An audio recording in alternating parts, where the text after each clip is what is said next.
the citizens of District 7. Tonight, we have assembled a town hall so that we can discuss an upcoming development in the Lake Elizabeth community. Tonight, you will hear specifically from the developers and their proposed project for the Lake Elizabeth community. I would encourage you to listen attentively as well as to be prepared to ask questions. You can ask questions through our social media page as well as by using the dial-in telephone number. And we want this to be a conversation that we can begin to engage in.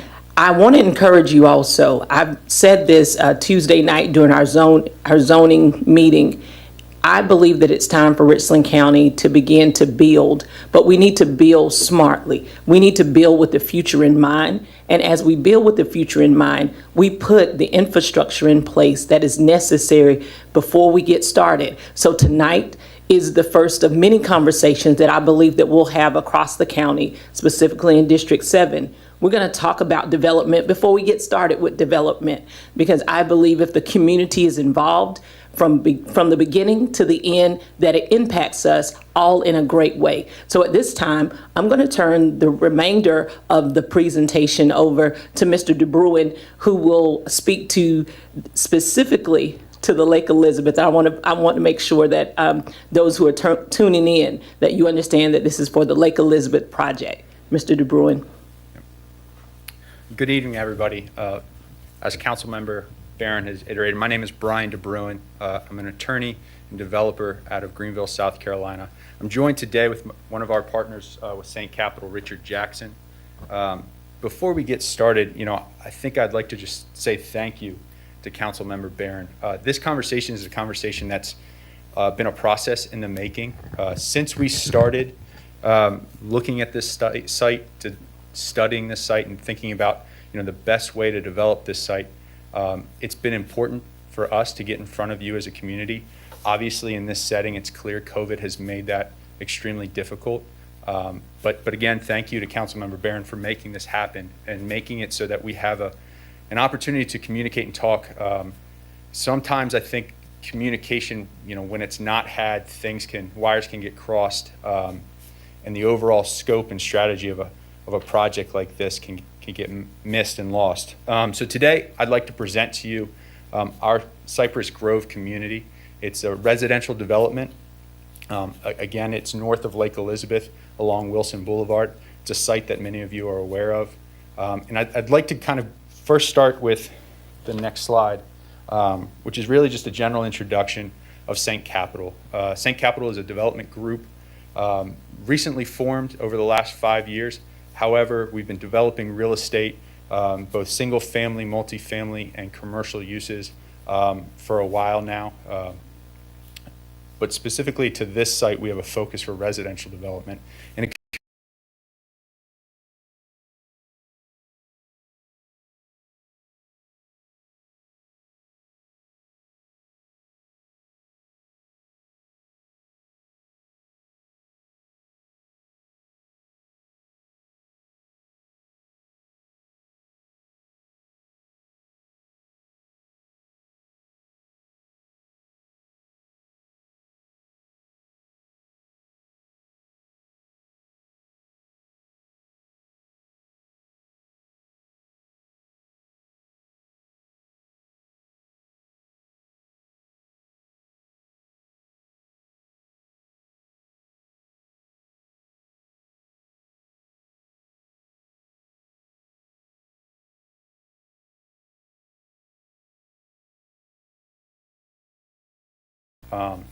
And that's important for a few reasons that I'm going to go through today and kind of reiterate. Currently, the site, as I said, PDD or Planned Development District, it's our belief and it's our hope that generally we can agree that a Planned Development District doesn't necessarily fit here. The comprehensive plan put forward by Richland County doesn't allow for a Planned Development District. It calls for this to be more of a residential neighborhood. We agree with that. I think the community itself would agree with that. Specifically, why wouldn't it fit, I think is an important reason. One, Planned Development Districts by statute, have to have a mixed use. So there has to be either a commercial component to it or a multifamily component to it. It can't be a one-use site. So when you talk about a neighborhood, and you talk about specifically here, a single-family neighborhood, and then you throw in things like convenience stores, car dealerships, auto body shops, things like that, it doesn't necessarily fit, and we don't believe it fits on this site. So we're left with a site that we need to change. And for us, the best course of action is to change it to something that Richland County has already told us it should be changed to, which is this residential estate zoning.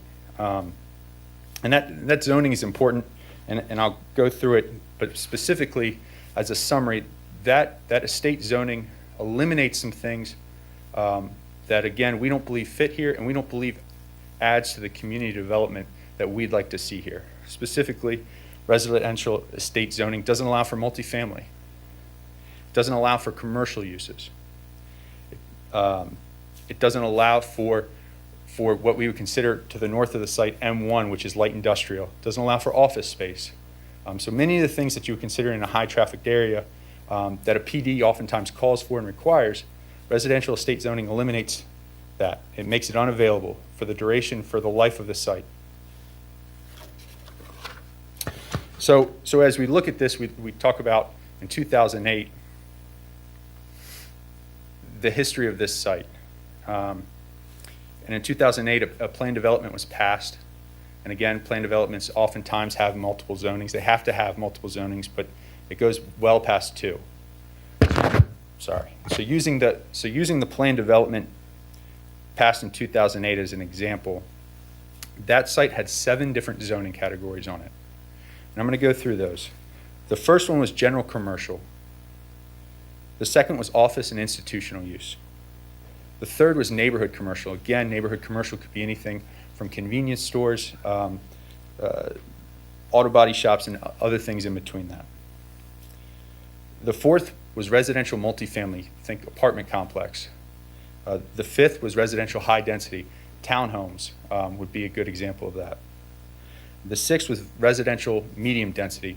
Those would be single family homes, similar to what you would see along Lake Elizabeth. And then lastly, it was rural or undeveloped. And if you take that 2008 PD and you look at the parcels or the unit count that kind of goes to density as a whole, and you look at the numbers, general commercial use, there was going to be 6 out parcels along that site.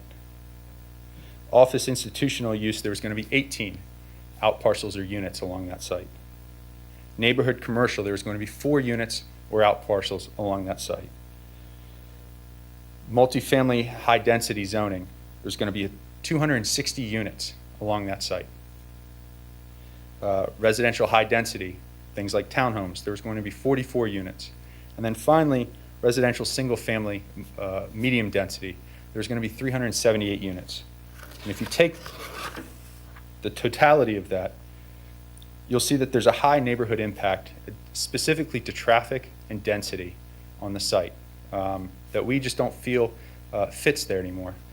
2008 to now, things have changed. Specifically, a project up to, which I'll go through later, above the site, changed kind of the reason and the rationale, in our opinion, for that plan development. But when you look at the neighborhood impact based on that 2008 plan development, you see that there's 28 commercial units or parcels on that site. You see that there's over 680 residential units or homes on that site. And that includes apartments, that includes townhomes, as well as single-family homes. So again, you're exceeding over 700 units on the site, and you're vastly increasing your density. You're vastly increasing your traffic because now you have pedestrian traffic, you have shoppers, you have retail stores, you have service providers, all creating kind of an influx. And so as an example of what this site could have looked like, it's easy to go north of the site to Killian Road and see what an existing plan development site currently looks like. And again, to reiterate, plan developments by statute require a mixed use. They require some sort of commercial component, oftentimes institutional office, oftentimes 7 categories of zoning like you saw on the 2008 plan development. And so when you go to Killian Road, as many people in this area know, you see things like Walmart, you see shopping centers, you see super centers, you see car dealerships, you see retail. These oftentimes lead to high volumes of traffic. They oftentimes, I mean, by their very nature, that's the point of retail, to have people come to you. We just don't feel that that fits at this site. And again, as everybody listening knows, Killian Road, you can look. Off Killian Road, it's an estimated 32,000 vehicles per day. That's just not our intention for this Wilson Boulevard corridor. We believe in the Planning Commission and specifically Richland County's comprehensive plan that this site fits a neighborhood component and a neighborhood community. That's why we'd like to change this plan development. So if you look at the site as it's zoned and the neighboring properties, there's some reasons off the bat that I would hope we all can agree with to rezone this away from this plan development district. As I said earlier, by rezoning it to an RSE or residential estate zoning, we eliminate some key things that we don't feel fit.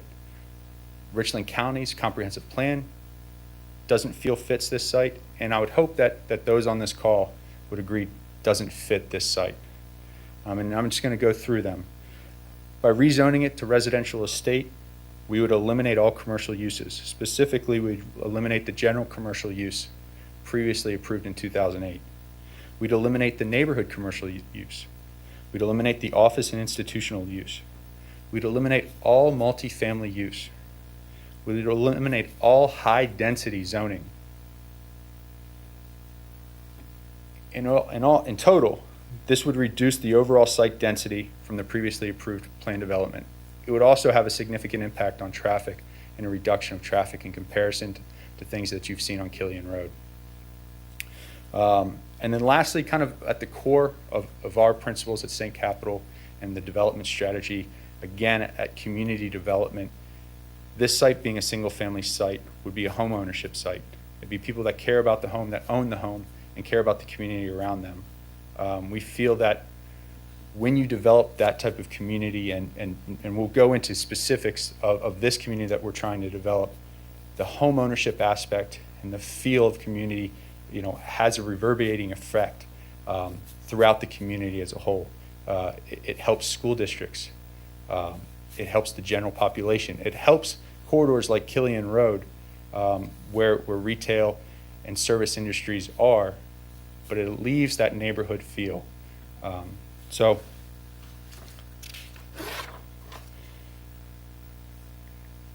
now in specifics, when we talk about density, it's important to talk about what the surrounding density of the area looks like. And specifically, we look at what the surrounding neighborhood density looks like and what the surrounding neighborhoods are zoned. So if you go to Lake Elizabeth first, south of this site, you see that Lake Elizabeth is zoned RSLD, or low density. That zoning requirement is actually a higher density zoning than residential estate.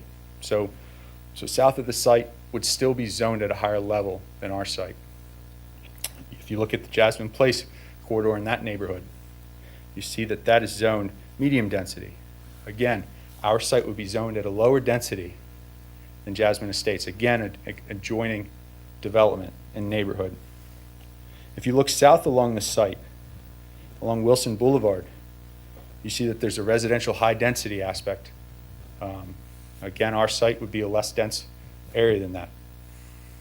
And then finally, if you look north of the site, you see M1, or light industrial. And that's important. That's important to see that property has a Killian Road connection. It's close to 77. Our site in our neighborhood creates a buffer from those industrial and commercial uses through the rest of the neighborhood. The benefit of our site being 300 acres is that we are able, with this zoning, to create a buffer and really to create a precedent, which I'll talk about later, for the rest of future development throughout Wilson Boulevard. So at this time, I'd like to turn over some of the aspects of this community at large to Richard. And again, as he goes through this, I'd ask that you be mindful of what a community should look like, how it should be developed. Home ownership as an important focal point, but also, in today's environment, when we develop communities, we seek to bring people together and bring people to our site. And one of the ways that we do that, is through which Richard will talk about, large-scale amenities that really make sense for the site, but also, with the expectation that COVID will end and this will pass, that gathering places will come back and community involvement will come back in a personal setting. Thanks, Brian. I think you've done a great job of describing what this site has been in the past and why we disagree with any kind of recommendations that were made at that time or the past developments. So what I'd like to do is actually describe what we would propose instead.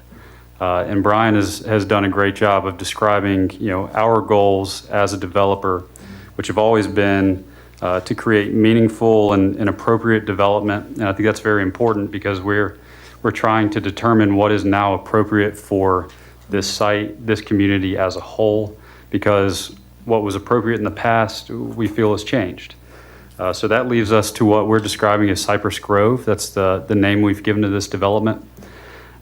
This slide shows you a high-level site plan that has not been approved, but we would use as a guide for how we would lay out lots, in what shape and how we would tie them together. But it also shows two renderings of an amenity or a grouping of amenities. You'll see a clubhouse, a pool, community type area with gym. You'll also see some tennis courts there. Brian, if you don't mind the next slide. Those are all illustrations of what you're seeing on this slide here, which is what we think is extremely important. Amenities go and speak to a larger issue, which is we think doing things the right way, building in the correct order. It's not our goal to ever build homes, develop lots in a way that's not meaningful or does not benefit the area. We think it is much better order to build the amenities, to tie the community together first and foremost, and then let the community develop in a natural progression. So it's our goal to build something that improves the area, creates a lot of value not only for our site, but also the surrounding community, somewhere that's truly a neighborhood. We're building subdivisions and communities, not just homes. We're not building a site. We're developing and enhancing the existing community. So we are in contract with a national home builder, and within that contract, it states that we have to build amenities and be completed within the first 6 months of breaking ground. Those include a clubhouse, resort-style pool, tennis courts, playgrounds, common areas. Also, we have a very large site with a lot of interesting natural features, which include topography, some existing ponds, all natural features that we'd like to enhance and take advantage of. So we would not, scrape this and make it a clean slate. We would actually rather just build and enhance the existing site as it is today. We think that makes for a much more meaningful and character-driven type development. The homes that we would expect to be built following our development of the community would be 3- and 4-bedroom homes. They're not starter homes. They're established family homes. We think there's a lot of demand for that in the area, and we think our amenity package and the way that we would develop would take advantage of that need for some meaningful development. Slide. So that leads us to a little bit more about the homes that we would expect and what we think makes sense for the community. We're expecting multiple housing styles, multiple price points. We've been in communication with the builder who focuses and studies these and studies markets, and they've reiterated our thoughts, which are this area and this community, the existing community, really has a built-up demand for some variety and for some increased development because people want to live here. And we don't intend to build tract-style homes and a million of the same type of home. We would like to create variety, give people options. And the builder with whom we've contracted does a great job of that. You'll see some of their communities and some of their successes within the Columbia area, within Richland County, within Lexington County, throughout the upstate, and frankly throughout the nation. But there are some real good specific examples of how we would expect this project to unfold and the quality of product that they'll put together just around the corner. We've used Riverstone as a case study for us, something that is comparable in our minds to how this development would look and how the community would build. This is the same builder the home builder who is working on this site. It's a different developer, but it's the same home builder. And it's the same type of development that we would envision makes a lot of sense for this particular area. They have the same great amenity package that you'll see from the road. That's the first thing you'll see, and it's the first thing that was built here. And it was very successful for them because you're not seeing a lot of dirt and a lot of movement and a lot of construction as you typically would see. As construction is taking place, the first thing you'll see is the amenity because it stands out and it really draws people to the site. It creates the neighborhood before the people are even there. So they were very successful in that market. This is actually in Simpsonville, but like we said, there are a lot of similarities between the two sites, and then there's a direct comp with the home builder with whom we've contracted. Again, same style homes with multiple floor plans. This creates the variety. It creates a neighborhood with a lot of character and truly creates the community that we're looking to achieve, and not just a grouping of homes, but something that can be enjoyed by everyone. And this is Riverstone, just tying it all together. Again, a friendly, family-friendly environment with walking trails, common areas, community-focused. The amenities on the forefront that can be enjoyed as soon as within 6 months of the first dirt being moved. The amenities in place, and that creates the development and the community feel that we're looking to achieve, and we think makes a lot of sense for this particular area. It's our goal to enhance the existing community, not to change it in any kind of way, but to utilize the character that's already in place, not only for our site, but the surrounding areas, and enhance it, make it grow in a meaningful way, not change it in any kind of way. Thank you, Richard. So, as this conversation has moved along, there's been, I think, really fair and great questions that have come up from the community that until now it's been tough to communicate and to answer. And we'd like to do that now. Specifically, we'd like to talk about what our commitments are as developers to this project, and really how it affects the surrounding neighborhood. The first one being water runoff.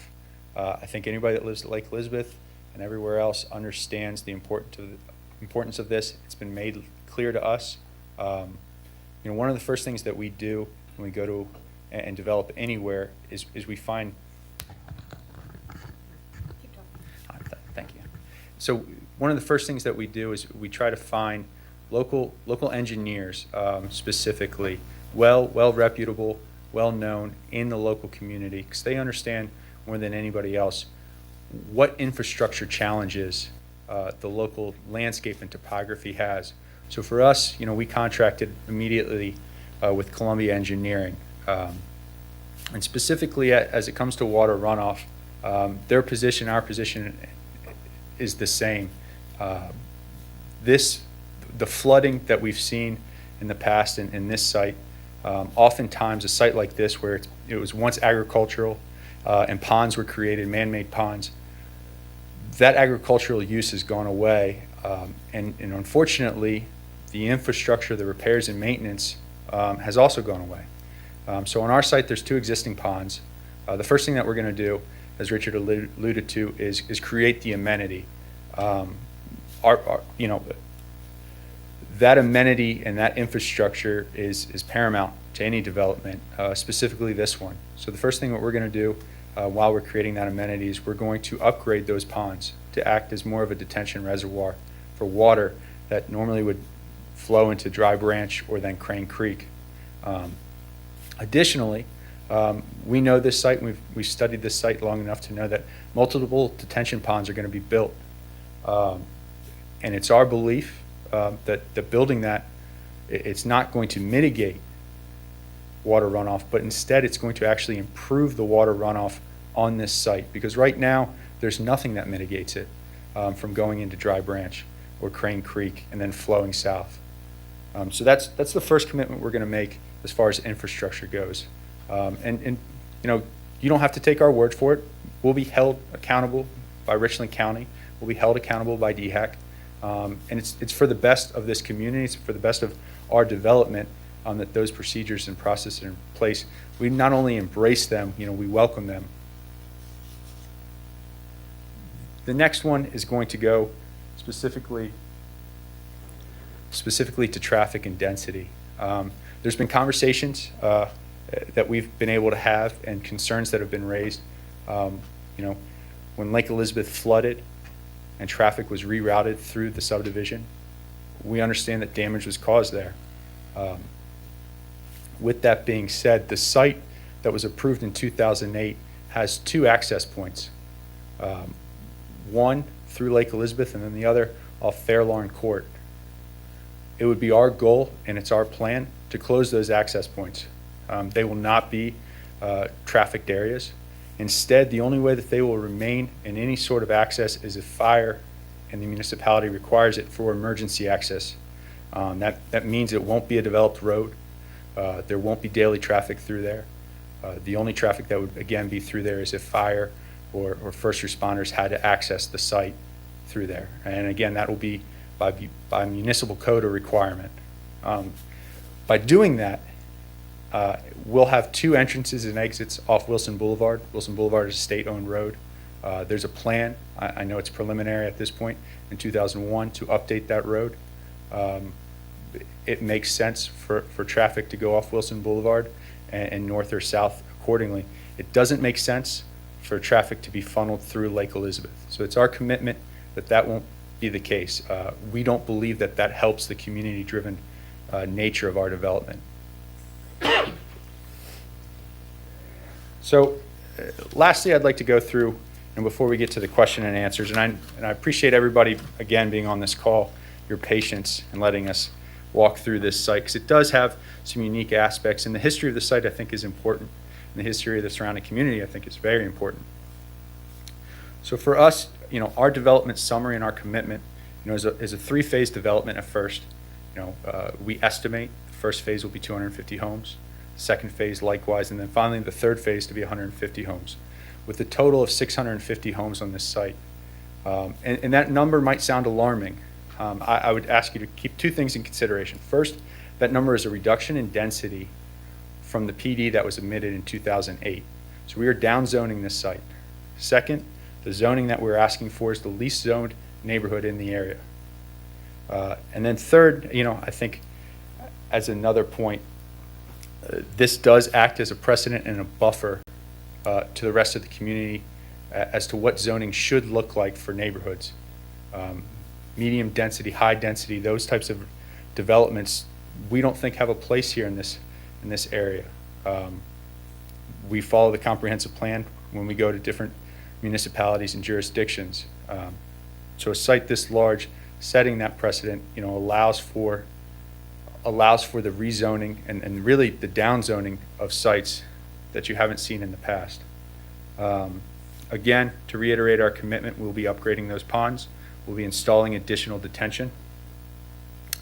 And really, going back to the phase and the construction timeline for our development, it's tomorrow, you're not going to see 650 homes on this site.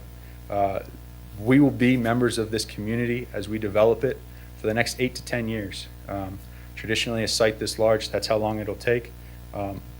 As Richard alluded to, the way that we develop and the amenity going first and the infrastructure being done first limits really the viewpoint of development as you're driving along Wilson Boulevard. Most of that development will occur, east of the site as time goes on, so it won't have an impact to the surrounding community. Again, this site, changing it to a completely single-family site encourages and requires home ownership. That's the purpose of this development, is so that your neighbors will be homeowners.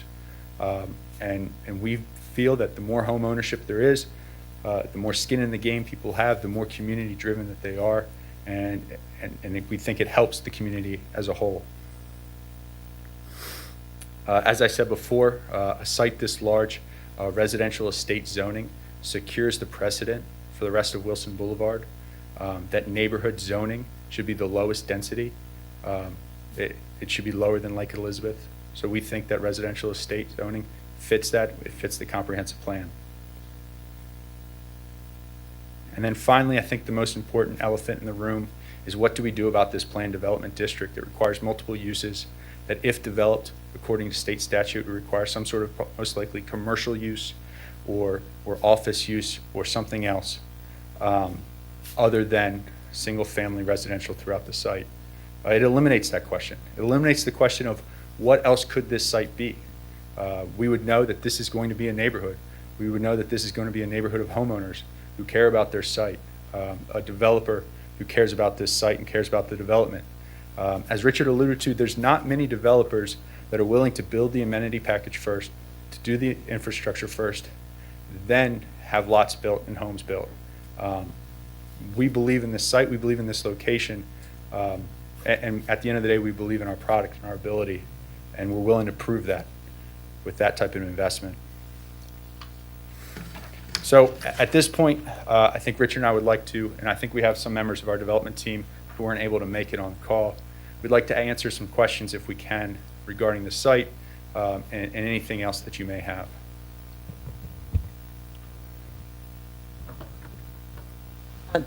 Thank you, Mr. DeBruin, for giving us an overview of this upcoming project. Before I turn it over to Ms. Only, who will be asking the questions via social media as well as a telephone line and email.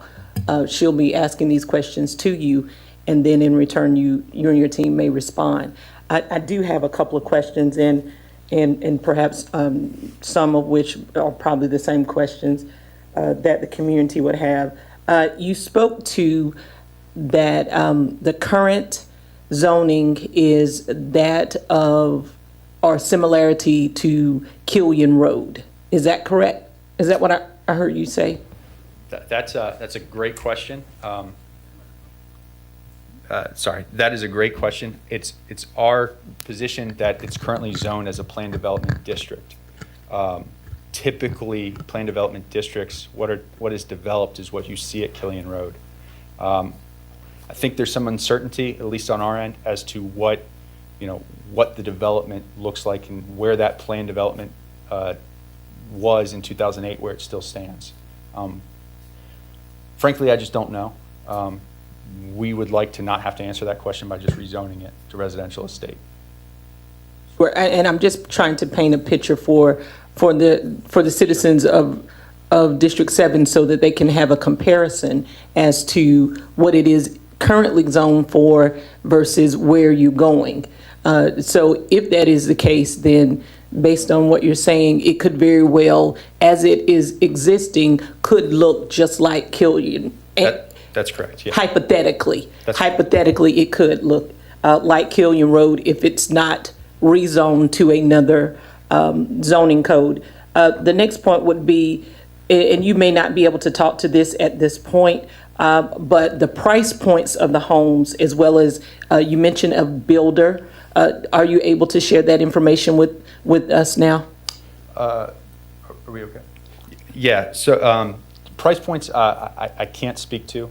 That would be market-driven and builder-driven. As Richard alluded to, these won't be for starter homes. It won't be starter homes. The builder is Ryan Homes or NVR. They're a national home builder. So the inspiration and the site that we showed from Simpsonville, South Carolina, is a Ryan Homes site. So I would encourage anybody to go and look at that site. I think the price points in the homes would be similar to that. Thank you. Excuse me, I think it'd also be fair to say that the homes that would be developed in that community, the new community, would be similar to the homes existing in the surrounding communities. From a price point, from a quality standpoint, we know that there are high quality homes in the Lake Elizabeth community. So these would be very similar to that from that standpoint, and then from a size standpoint as well. Thank you. And my last question, and then I'll turn it over to Ms. Only, who will be able to ask these questions of us. And that is, you mentioned that Nina Lee will not be a pass-through unless they tell you to. And so where would the entry point or the access point be from Wilson Boulevard to get to your community? If I can understand your question specifically, as far as geographically where in Wilson Boulevard. So our current site plan has the main entrance. There's 3 parcels that make up our site. The first one has a home on it right now. So if you drive by our site, you'll see that there's currently a drive. I believe it's a dirt road. The entry point would be similar to that. And then there would be a second entry and exit to the north of the site, closer to the ponds. You're speaking off of Hardscrabble Road, then correct? No, Wilson Boulevard. Off of Wilson Boulevard. Both entry and exit would be off Wilson Boulevard. There's a current curb cut on Wilson Boulevard, and our curb cut would be, if not that exact same one, it would be within a margin very close to that. That would be dictated by DOT. Thank you. On my questions, Ms. Only, I'm going to turn it over to you to ask the questions that we received from the community. Yes, ma'am. The first question is from Major Janice Barker. She said, with the PDD planning, will there be additional roads and essential service increase to include fire department, sheriffs, schools, etc.? She said, our county tends to put the cart before the horse, development first and infrastructure and essential services last. As a county, we need to be more proactive and less reactive. I'm a little unsure of the question. I'm going to attempt to answer it. So first and foremost, it's our goal not to develop under the Plan Development District guidelines, but instead to develop as a residential estate zoning, so that it will only be a neighborhood. As far as municipalities and fire, EMS, and other first responders, if the question is regarding building, units and parcels for that would not be our site. If the question is, more manpower, that I think that would be a county question. And to that point, of course, that anytime when we have buildings and we're bringing more homes and more people in an area, then it would require us to reassess things as we move forward. And the county, as been in the past, is committed to, making sure that we do everything that we need to do within our power to keep our citizens safe and make sure that they have the access to emergency services that they need.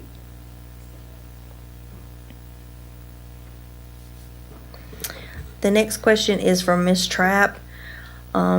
Lake Elizabeth Estate is a community that is susceptible to flooding. In 2015, during the flood event, our lake was overrun by floodwaters. The levee that retained the lake water was overwhelmed, and as a result, a substantial segment of Wilson Boulevard was washed away.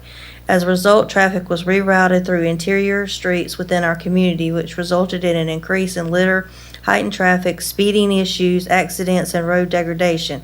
Does your development plan include an approach for flood remediation and a way to ensure traffic won't increase through our quiet streets? Also, is any consideration being given to the destruction of the natural habitat that the wildlife in this area consider to be home?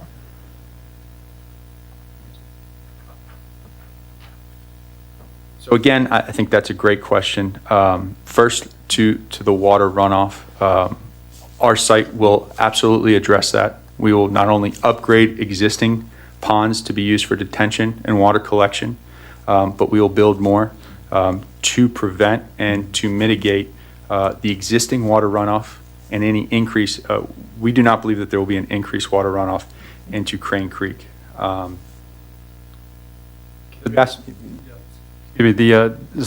the questioner asked and made mention of the flooding in 2015. And I think it's worth noting that there was massive flooding in 2015, and that was while our site was undeveloped.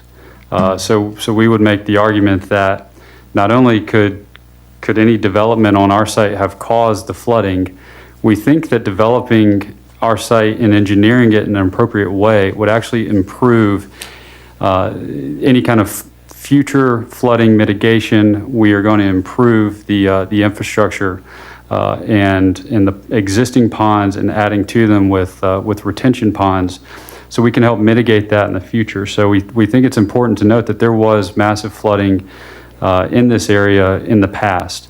We think our site not only wouldn't cause that because it couldn't have in the past, but it also will improve it in the future. And then next to the wildlife question, so our site currently calls for over 160 acres of open space, in addition to 80 acres of contiguous open space. We seek to utilize that as part of our amenity. As Richard alluded to, our site will have multiple walking trails to be open for the community to use.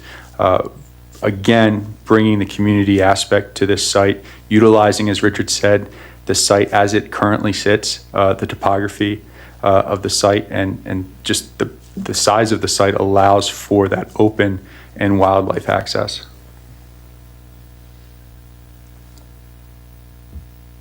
Hey, can I add one more thing to that, Brian and Richard? Yes. We will preserve all wetland areas that's on the site currently. And just more of a quick answer to that is that we are required to, and we're not going to do the bank and try to add more on that. And then also too, the historical data that is kept up with that, for all water runoff, for all storms that happen, there's a whole calculation that looks back 50 years, massive amount of water that hits that site and surrounding areas that we have to hold on our site that will control that water before it runs off anywhere else at a slow pace, not a rapid pace. Thanks, Mike. That's a good point. All right, the next question is from Gerald Lillian McKee. We have all of these businesses you are speaking of. Why do we need more? Again, I think that's a great question. We don't want to add more of these businesses that are on Killian Road.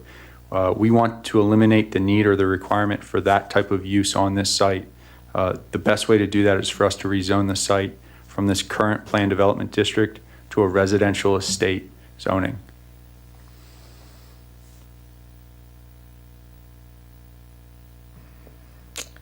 The next question is from Samuel Latta.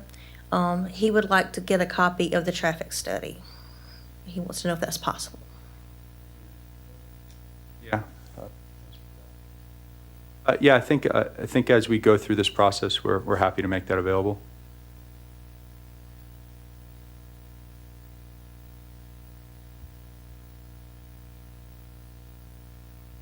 All right. We have another question from Gerald Lillian McKee. How will this new plan reduce traffic when you are planning to build so many new homes? Yeah, so the reduction of traffic is the otherwise development. Again, if you were imagining putting Killian Road on this site right now, you can imagine what that traffic would look like. By rezoning the site away from a planned development district, that's the reduction of traffic that we're speaking to. Certainly, any development's going to add to traffic. We'll work with Department of Transportation and Richland County to minimize those effects as much as possible. But again, kind of as imagery, if you picked up the Killian Road site and put it on Wilson Boulevard, that is what we're trying to prevent. That's what rezoning this site prevents.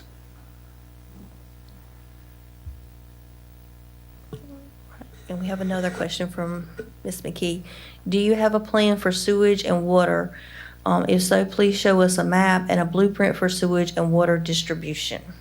So it's a little premature for those items. We have to work with the county to figure out the blueprint and the infrastructure requirements. We do have a pre-cap analysis that sewage would be collected by the city of Columbia.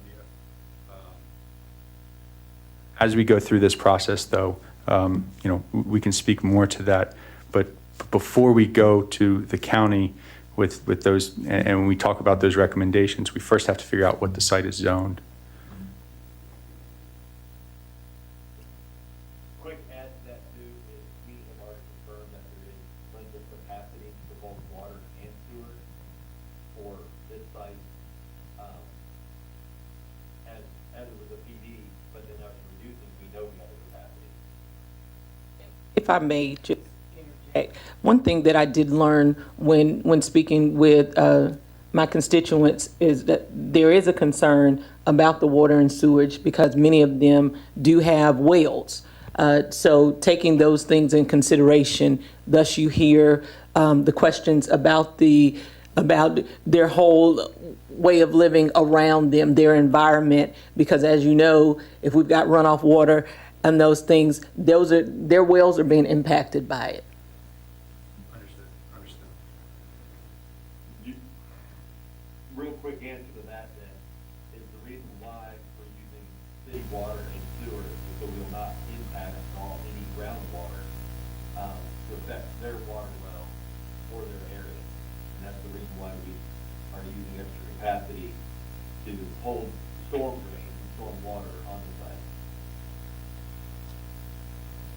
Okay. Samuel Latta asks, can we get a copy of the proposed site layout? So normally in a process like this, we wouldn't share a preliminary sketch plan. We thought it was important to do so to explain kind of the compare and contrast of this plan development and the rezoning. This sketch plan, if we're able to get through the rezoning aspect of it, we'll probably go through 20 iterations at a minimum. I'll discuss that with the group. My concern would be that if we sent out a sketch plan, that sketch plan, the county is going to have suggestions and requirements for changing that. And that sketch plan will most likely change. The density won't change as far as an increase goes. We can kind of certify to that. But where the road's located internally to the site, not off Wilson Boulevard, will most likely change. But again, we'll talk about that.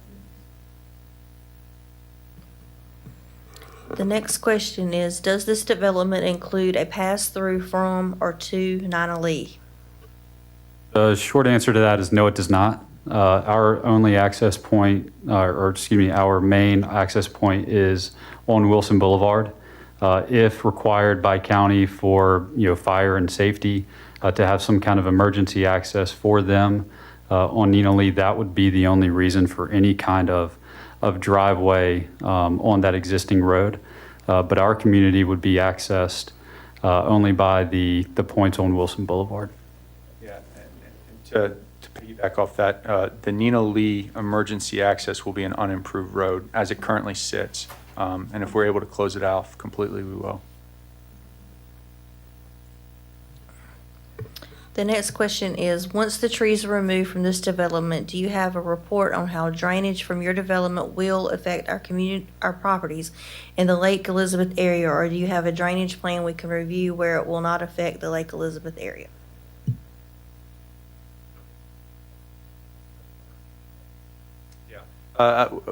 We would go back to our water retention plan. Again, we will work with DHAC and Richland County and our engineers, who again are local and understand this site.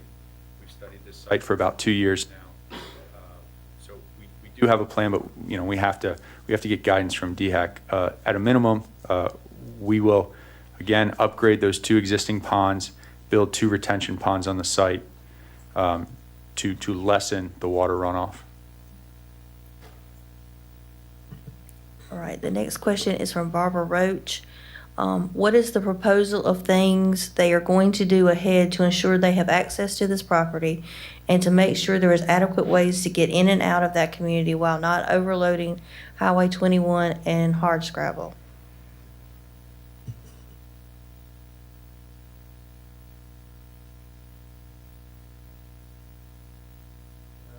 This falls in line with the traffic study, which is ongoing, and also any kind of recommendations from South Carolina DOT. We expect that we'll have to improve that road with turning lanes. We also have come to understand that there's a study being done for an improvement to Wilson Boulevard by DOT. It's a South Carolina highway.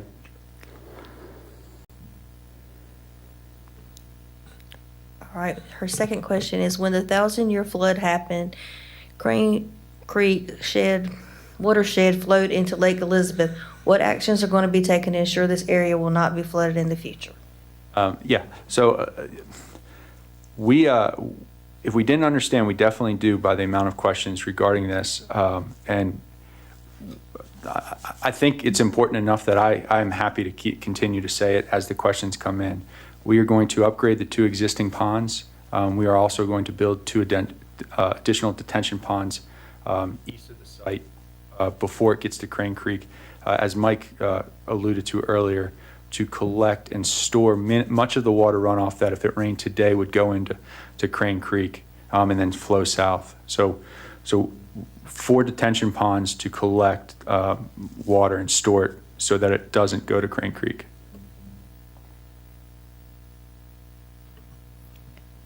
The next question is from Samuel Latta. If an environmental impact study was done on the project, can we get a copy? So we've had a wetland delineation study on the site. We have not had an environmental impact. At this time, again, it would be premature for that.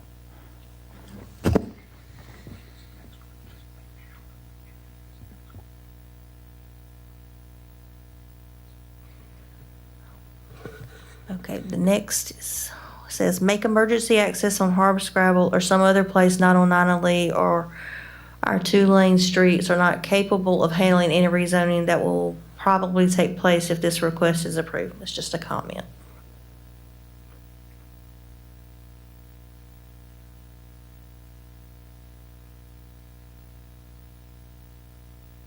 Quick answer about the plans and all that information. Once everything is formally submitted, it usually becomes public knowledge for everyone to look at. So they'll be able to see everything even prior to approval.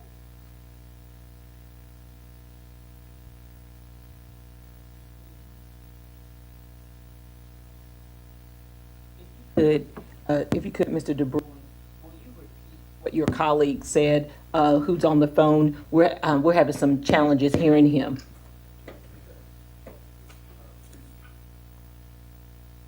And Mike, could you say that again? I apologize. No, I'm sorry. Yeah. Prior to final approval, typically all plans, once they're formally submitted, are open to the public to be looked at.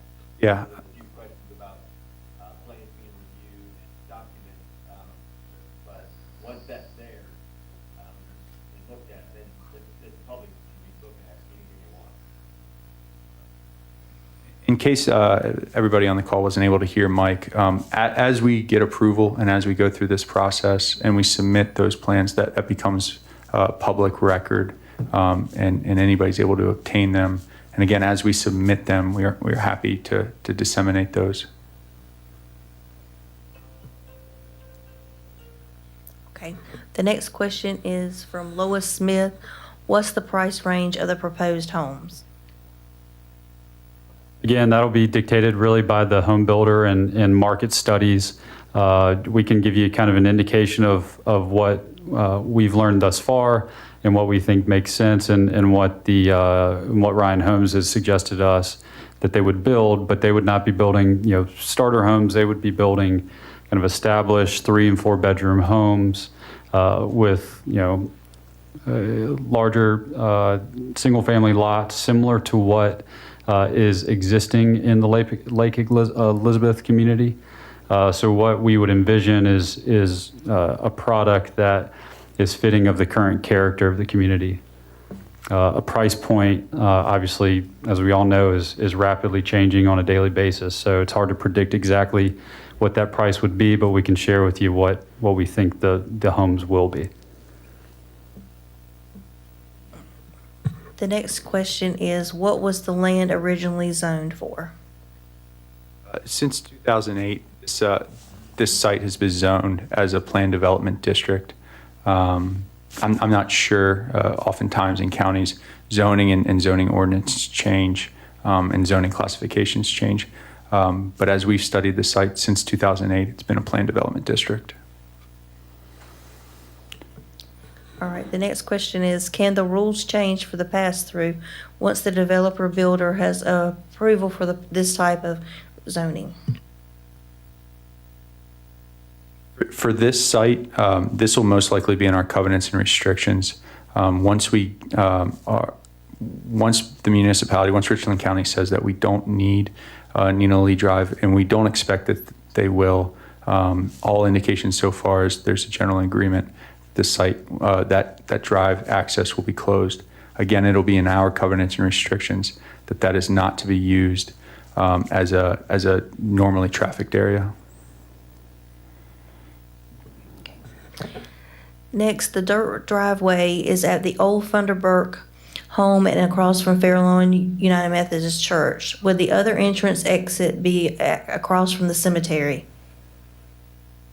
So again, this is normally why we wouldn't disseminate a preliminary sketch plan.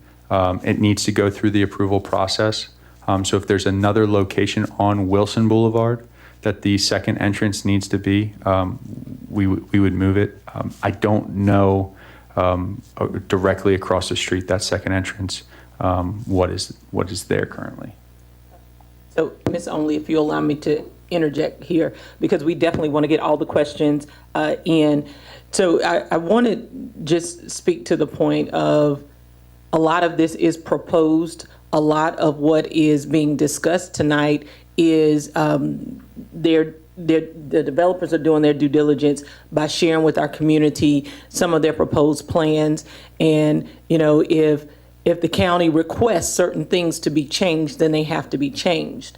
But I do think that question that was asked was more so of once you've gone through all of your process and you've been approved on every level, is there any way that you're going to go back and say, you know what, or is there any wiggle room? I'll use that, and that's probably not a technical term, but I'll use it. Is there any wiggle room, loopholes that says, well, the county said this, but I know I can do this? Because that one thing in District 7 that we love to say is that we want to make sure that there's transparency and integrity in all processes that we do. Specifically to that question, no, there is not. Once we have approval, that is the site that we have to develop. Very well. Thank you for clearing that up. The next question is, would you legally guarantee that you would enhance waterways and have no traffic on Nina Lee? How much fallow land do you intend to keep? Regarding the guarantee, DHAC and Richland County are going to hold us to that. But I think it's just an easy, not easy, but it's a clear answer. We will not get a permit to do any sort of development until we meet those standards required by Richland County and DHAC.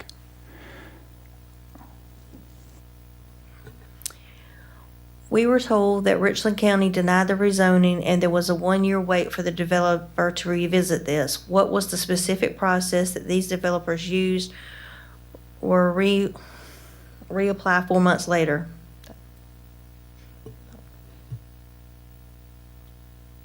So again, this site has a history to it, and the site is a planned development district, and this is the first time that we have attempted to rezone the current plan, the planned development district on the site. The struggles we had in the past, I think, were communication based. Some of those just due to COVID, we were all trying to figure out how to communicate kind of via web and not in person. Had it been an in-person voting scenario, I think some of those things would have been fleshed out early. And in this application that we're currently sitting at, rezoning the site from a planned development district to a residential estate zoning would have happened prior to that vote. And I would want to defer to Mr. Geo Price, who could speak to this from a county standpoint. Yes, you're correct. Typically, once a rezoning is denied by council, that specific request cannot be applied for, at least by the applicant, for at least 1 year. In this particular case, the rezoning was from rural to RSE, which is residential single-family estate. And that was denied by county council. After speaking with the applicant, and there was some concern as to what the actual zoning of the property was, staff went back, we did some research, and we did find that the actual zoning for the property was not rural, but actually planned development. And so we've allowed them to come back because what was before council was not proper. So previously, the property, what came before council was to go from rural to a new zoning designation. But what should have come before council was to go from PDD, Planned Development District, to a new zoning designation. That's why they were able to come back sooner than a year. So the 1 year rule did not apply in this case.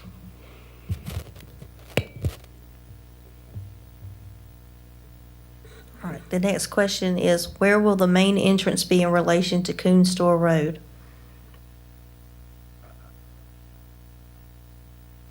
It should be north of Coon Store Road, near the, I would say the center of the site.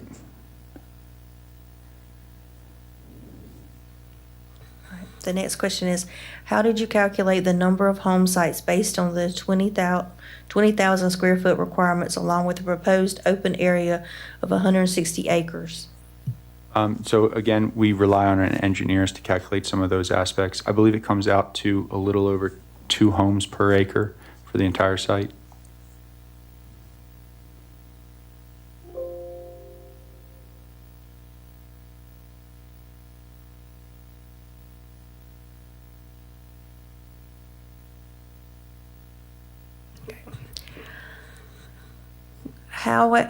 Let's see, please let's be honest, there is no way that water, roads, and traffic would not be impacted with this plan. However, could you legally guarantee on paper that you would enhance waterways and have no traffic on 9 How much fallow land do you intend to keep? So again, regarding road and traffic, if you were to pick up Killian Road and put it on this site, ours is a significant reduction to that.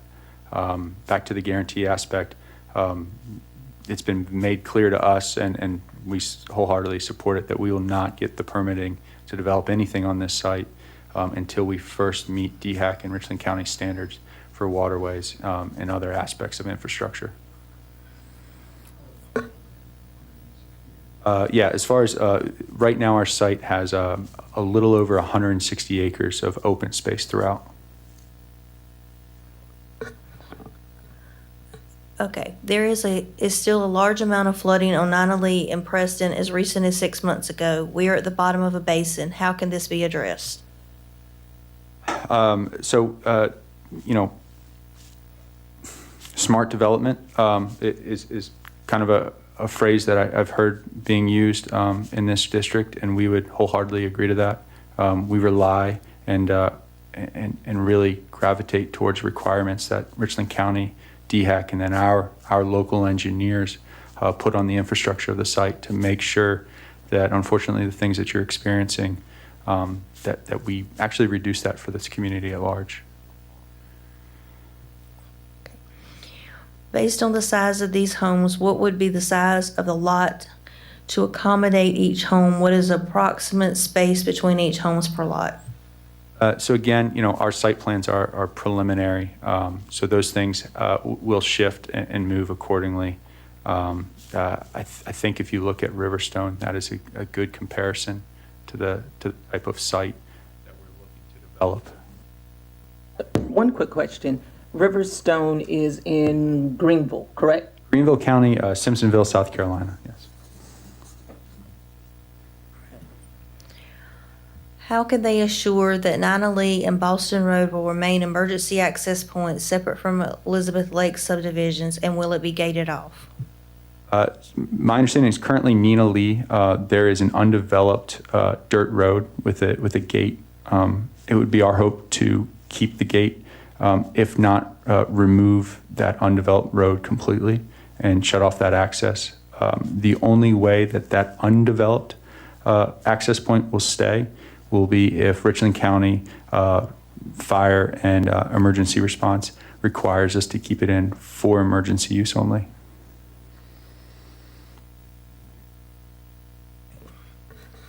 The last question, as a board member of the Lake Elizabeth community, Ms. McKee wants to know how the developer gained access to chambers, and why was Lake Elizabeth community not granted access to present like they were in November?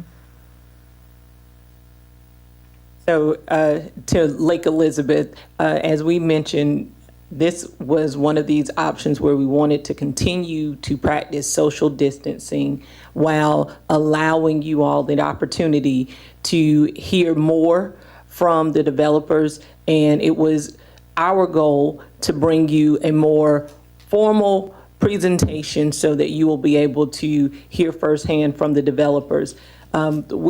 I know personally that Lake Elizabeth, we couldn't have all y'all in here because when we start to think about Lake Elizabeth, we think about Meadow Lake, we think about Hastings Point, we think about all those communities around. So this was the best way for us to make sure that we have the information up front to you, as I've always said from the beginning, that we're going to give you the information so that we can make an informed decision. Michelle, are there any other questions that we need to address? There's one that just came in. Let me see. If you have 160 acres and plan to do 2 homes per acre plus amenities, that would mean you could not have more than 300 homes. Please tell us how you can do 600 or more homes. So could you pull that question up again? Sorry, make sure I do that.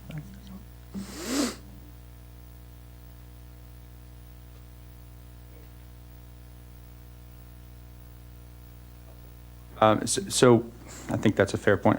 So currently, I think the site is over 300 acres. But on average, I think our current sketch preliminary plan had 2 homes per acre.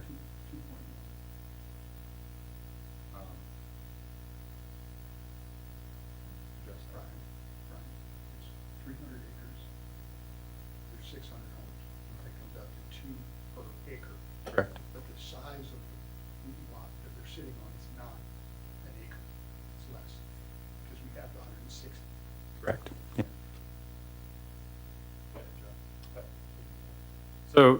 So to say it's 2 homes per acre doesn't necessarily mean that each lot would be a half acre in size.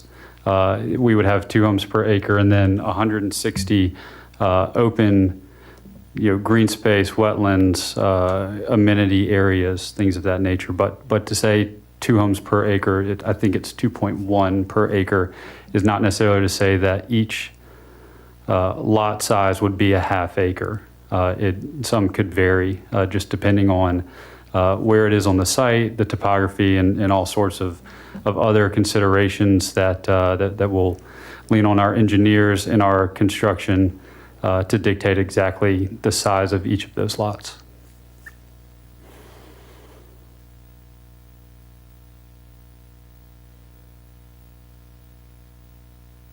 I've got a couple of questions that came to me via text, and I want to ask them as well. So there was mention of, does the property that you speak of, does it have an entry point from Killian Road? It does not. It does not have access from Killian Road. Okay, very well, because the text was, there's some movement going on Killian Road, so I think people are trying to put the two together. And then lastly, do you currently own this property? No. Traditionally, we wouldn't purchase a property until we had a clear understanding of what the zoning is. Thank you.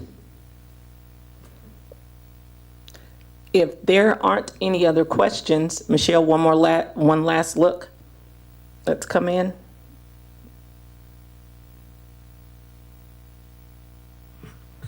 You showed a proposed plan and stated there would be two entrances. You mentioned the existing dirt driveway would be the one. Where on your plan is the other entrance?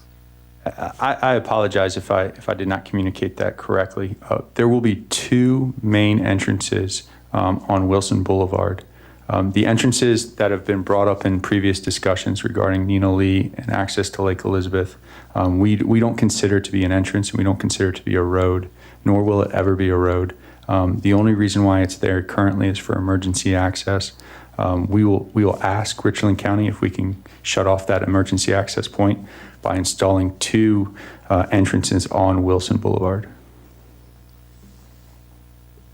At this point, we believe we've addressed all the questions that were submitted. I'd like to thank Mr. DeBruin and his team for coming to Richland County to share with us their proposed plan for the area in the Lake Elizabeth community. I would encourage many of you, I'm not sure how long this is going to stay on our Facebook page, but go back and take an opportunity to look at it, as this plan will start its path through the county on Tuesday, Monday?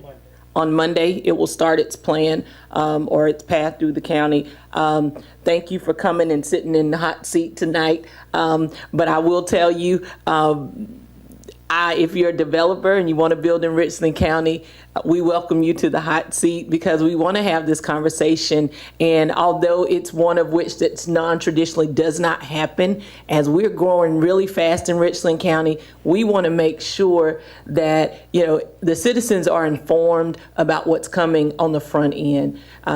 Growth is inevitable. It's going to happen. And we know it's happening in Richland County. And I think Mr. DeBruin and I had a conversation. And the question becomes, if not this development, then we have to prepare ourselves for another one because it is coming. And so let's be prepared. Either way, I do welcome conversation from each one of you in Richland County. You know how to connect with me through our website, our social media pages. We'll continue to have this conversation as we move forward in striving for excellence in Richland County. Thank you so much for joining us tonight, and we look forward to connecting with you real soon. Until then, wear your mask and stay safe.